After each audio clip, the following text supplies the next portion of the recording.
parler du langage. Pierre Bourdieu, on vous connaît comme sociologue, on se souvient de votre étude intitulée Les héritiers, l'étude qui montrait que l'éducation nationale ne facilite guère le brassage social. Aujourd'hui, vous publiez un nouveau livre aux éditions Fayard, un livre au titre clair, Ce que parler veut dire. Et vous y démontrez que le langage sert peut-être plus à dominer qu'à communiquer. Alors, est-ce bien là votre propos? Et puis, qu'est-ce que parler veut dire? Je pourrais répondre d'abord par une sorte d'évidence et dire que parler, c'est énoncer un discours. Tout le monde m'accorderait cette définition. Dans un deuxième temps, je pourrais dire parler, c'est produire un produit qui va être offert sur un marché. Déjà là, je pense que beaucoup de gens s'étonneraient de cet emprunt à l'économie. En fait, il me semble que pour comprendre un certain nombre de phénomènes de langage, pour comprendre ce que les gens disent et ce qu'ils ne disent pas, ce qu'ils peuvent dire et ce qu'ils ne peuvent pas dire dans beaucoup de situations, il faut avoir à l'esprit que, précisément, leur discours est une sorte de produit qui va circuler, qui va être accepté ou refusé, qui va recevoir un prix plus ou moins élevé, selon la structure du marché, selon le rapport entre le capital linguistique de celui qui parle et le marché sur lequel il offre son produit. Alors ces analogies peuvent paraître un peu bizarres ou même un peu plaquées, mais je crois qu'elles sont importantes pour comprendre des phénomènes comme par exemple l'intimidation. C'est un phénomène que tout le monde connaît, hélas. Le fait de se trouver réduit au silence, enfin, comme on dit, perdre ses moyens dans certaines situations. Je crois que l'expression perdre ses moyens contient peut-être toute une philosophie du langage. Tout le monde, les linguistes l'ont assez montré, possède sa langue. Tout le monde a une langue et peut parler. Cela dit, dans beaucoup de situations, il y a des gens qui sont réduits au silence parce que précisément ils perdent leurs moyens. Et c'est ce phénomène dont je veux rendre compte parce qu'il me paraît important à la fois pour l'expérience personnelle des gens et aussi peut-être pour la vie politique. Enfin, il y a des gens qui, dans certaines situations, perdent leurs moyens et perdent la parole. Et à ce moment-là, ils trouvent des porte-paroles, ils n'en trouvent pas. Avoir cette approche du langage, une approche matérialiste en fait, oui.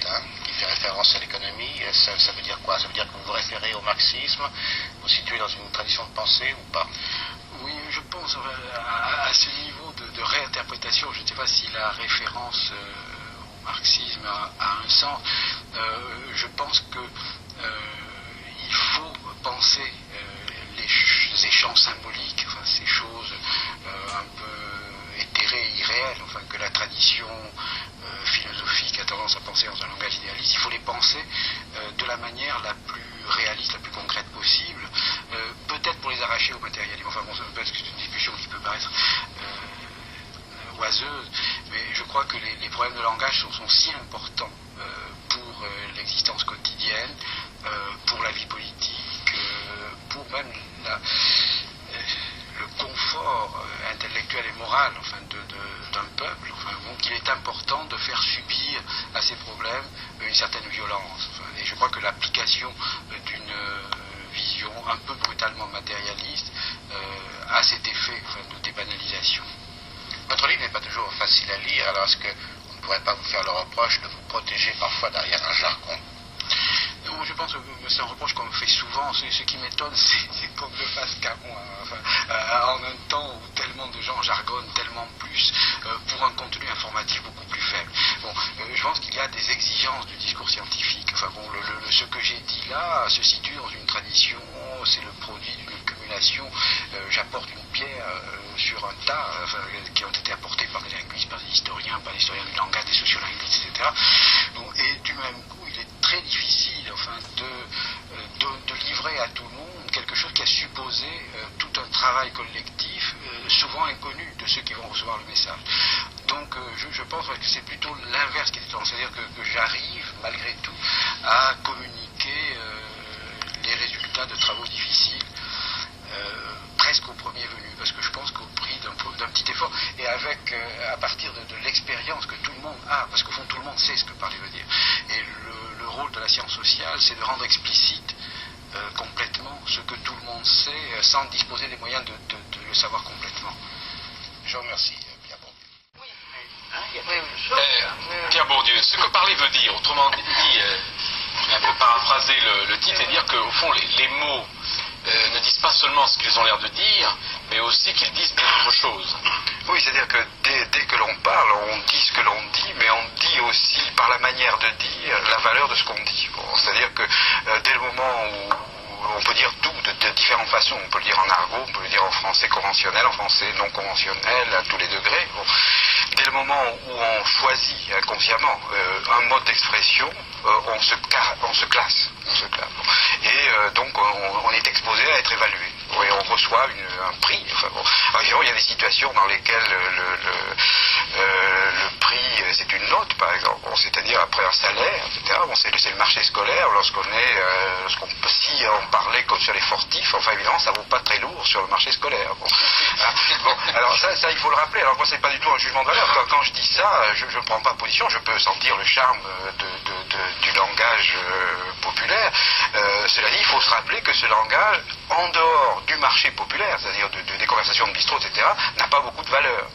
Alors, sauf quand les écrivains le récupèrent. De valeur marchande. Oui, de valeur marchande. Oui, non, mais c'est ça. Mais vous êtes bien d'accord que c'est tout de même ces mots qui alimentent dans le futur le dictionnaire officiel. Oui, non, mais c'est à peu près. Voilà.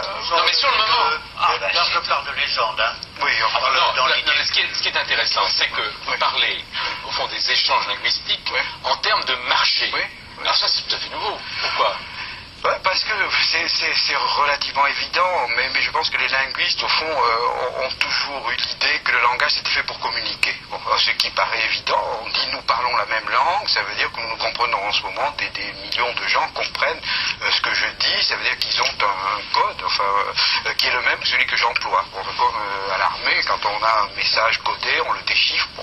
Alors la langue c'est ça pour les linguistes, grosso modo, référence gardée. Bon, alors moi ce que je dis c'est que il y a un fait tout à fait important dont les linguistes ne se rendent pas compte, c'est que cette langue que Saussure appelait le trésor commun, cette chose dont tout le monde participe, bon, en fait n'appartient qu'à quelques-uns d'une certaine façon, et au fond l'accès à la parole est très très inégalement distribué. Bon, chacun sait qu'on a fait ça 100 fois, par exemple l'accès à la parole est très inégalement distribué entre les sexes, les chances de prendre la parole dans une assemblée officielle est beaucoup plus grande pour un homme que pour une femme. Bon, les chances d'accès à la parole sont beaucoup plus grandes pour un homme instruit et surtout diplômé que pour un homme pas instruit, etc. Alors de quelle parole s'agit-il ? Il s'agit évidemment de la parole officielle, de la parole légitime, la parole publique, celle qu'on parle langue standard, oui, langue standard, langue d'État. Langue d'État, celle qu'on parle dans les tribunaux, dont on parle en politique. Alors c'est là que ça devient tout à fait, je crois, important. Au fond, on dit le langage, il dit prendre la parole. D'une certaine façon, on prend toujours la parole à quelqu'un. Bon, c'est-à-dire que quand je parle, les autres se taisent, m'écoutent, alors bon, ça c'est rien. Mais quand par exemple je suis secrétaire général de l'épiscopat, bon, quand je parle sur l'avortement, tous les chrétiens parlent par ma bouche. Et si je veux protester, il faut que je fasse un groupe avec un porte-parole, et on n'en finit plus. Bon, chaque fois que quelqu'un parle au nom d'un groupe en tant que porte-parole légitime, tous ceux pour qui il parle, pour vouloir dire à la place d'eux, pas seulement en faveur d'eux, tous ceux pour qui ils parlent n'ont que le droit de se taire. Bon, et je cite, puisque beaucoup des présents ont évoqué leur vie personnelle, bon, je vais en faire autant. Pendant mai 68, un des seuls groupes auxquels je sois affilié, vous l'avez nommé, c'est le groupe des agrégés. Et pendant 68, il y avait un bus, comme ça, qui disait moi, Société des agrégés, je suis contre 68, ils protestaient partout. Bon, oui. Bon, alors, ce type, ne représentait en gros que lui-même. Bon, il n'avait absolument pas de base, je ne connais aucun agrégé qui soit membre de ce groupe. Or, tous les agrégés souffraient de ce qu'il disait, parmi eux, il y en avait beaucoup qui étaient pour 68, etc.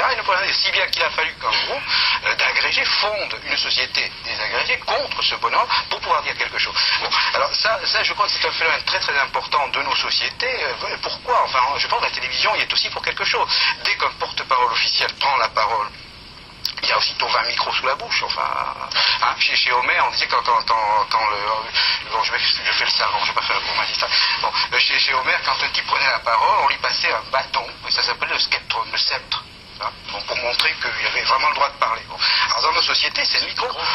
Bon, alors dès qu'un homme autorisé, comme on dit, a la parole, aussitôt il y a 10 micros, etc. Alors ça veut dire que il parle, et du même coup, d'autres porte-paroles vont répondre. On va va dire il y aura une rencontre au sommet. Oui, ça c'est ce que vous appelez la parole légitime, c'est le langage d'État, le langage officiel. Pas seulement, non, ça vaut aussi bien pour les c'est le langage le plus coté sur le marché. Oui, mais c'est dire, il faut faire attention. Les gens, on a parlé de peuple plusieurs fois, etc.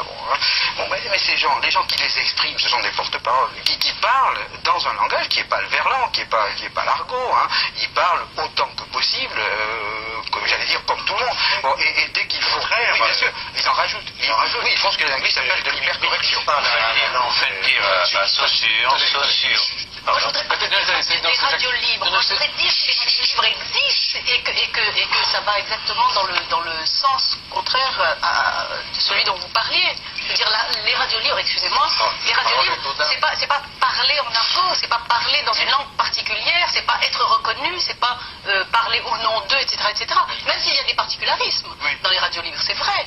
Mais je veux dire que les radios libres arrivent 10, 12 ans après, mais ensuite... Au nom de vous-même, là, vous ne représentez personne. C'est très rare. Justement, c'est très rare. C'est très rare parce que un porte-parole, c'est quelqu'un qui parle toujours en tant que quelque chose. Dernièrement, je pourrais citer, tout le monde a entendu ça, c'est le club de la presse européen, etc. Il y avait une personne qu'on a interrogée, il dit, ah non, je ne peux pas vous répondre en tant que ministre, je ne peux pas vous répondre en tant que ceci, en tant que cela. Autrement dit, c'est monsieur en tant que... C'est ça un porte-parole. Ce sont des gens qui ne parlent jamais en première personne. Enfin bon, je pense qu'on pourrait... c'est pas par hasard si on ne donne la parole qu'à des gens qui ne parlent pas en première personne. Et je pense que ce qui est très étonnant ici, c'est que les gens n'ont parlé que pour eux-mêmes. C'est pour ça qu'ils sont intéressants.